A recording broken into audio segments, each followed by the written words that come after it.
Hello everyone, the next topic which we will be studying is about the protein.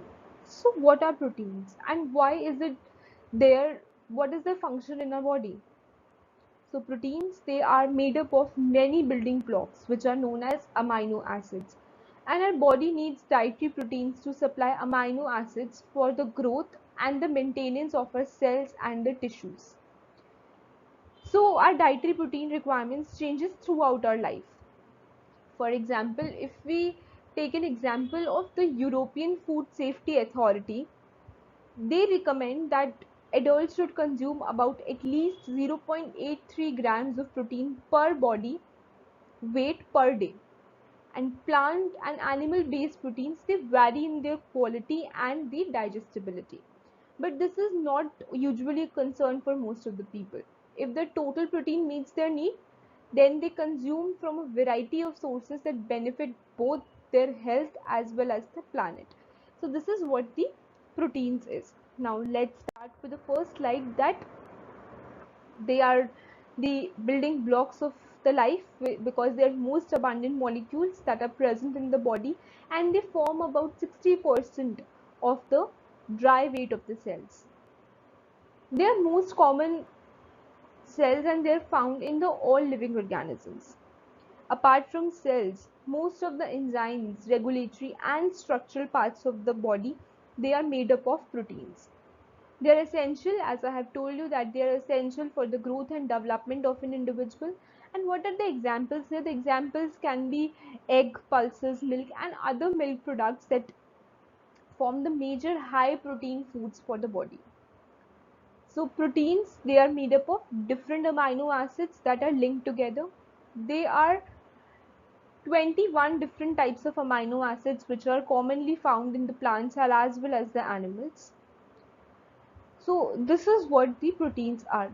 And if we talk about amino acids, because proteins, they are made up of many different amino acids, the amino acids, they have been classified as the essential amino acids as well as the non-essential amino acids.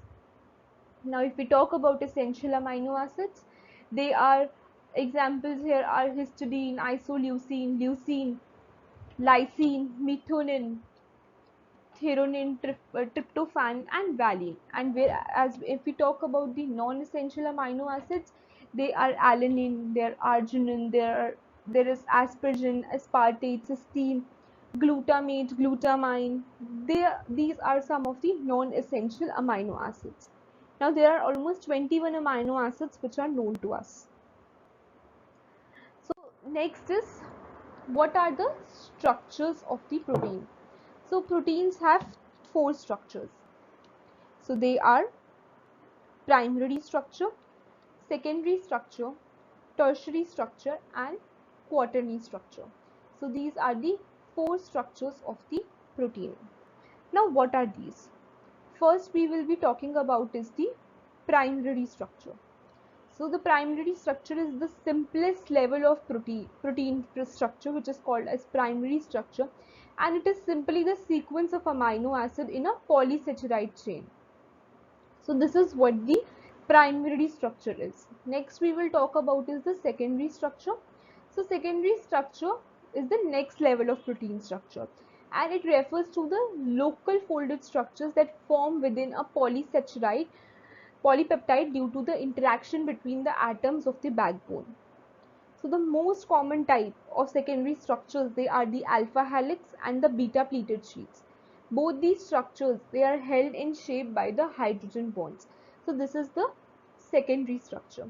Now the tertiary structure. Tertiary structure is the three-dimensional structure of a polypeptide, and this is primarily due to the tertiary structures primarily due to the interaction between the R group of the amino acids that make up the protein. So this is what the tertiary structure is. The next is quaternary structure. So some proteins, they are made up of multi-polypeptide chains and they are known as the subunits. And when these subunits, they come together, they will give rise to a quaternary protein.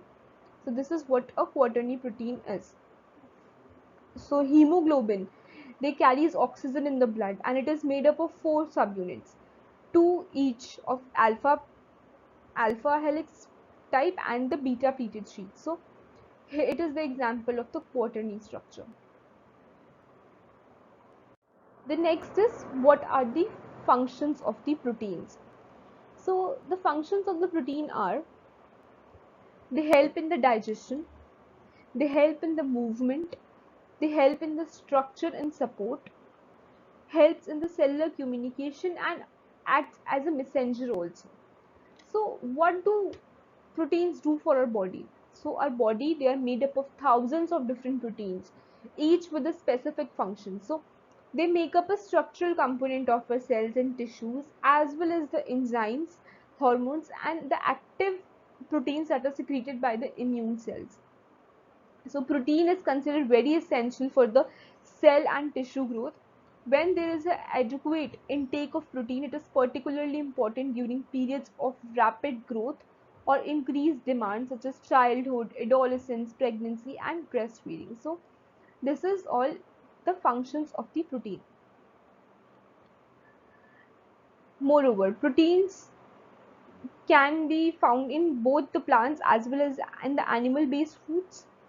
So there are some high protein foods which are used. For example, there are chicken breast, there is salmon, then there is whole egg, then there is milk, red kidney beans, there is pasta, and there is rolled eggs. So these are very rich in proteins. So this was all about the proteins. Now some of the health benefits of the proteins. Eating enough protein to meet our body's requirement is important for many body functions. However, there is evidence to suggest that in certain situations there is increasing protein intake which required levels that could help in additional health benefit. For example, protein will help in the weight control.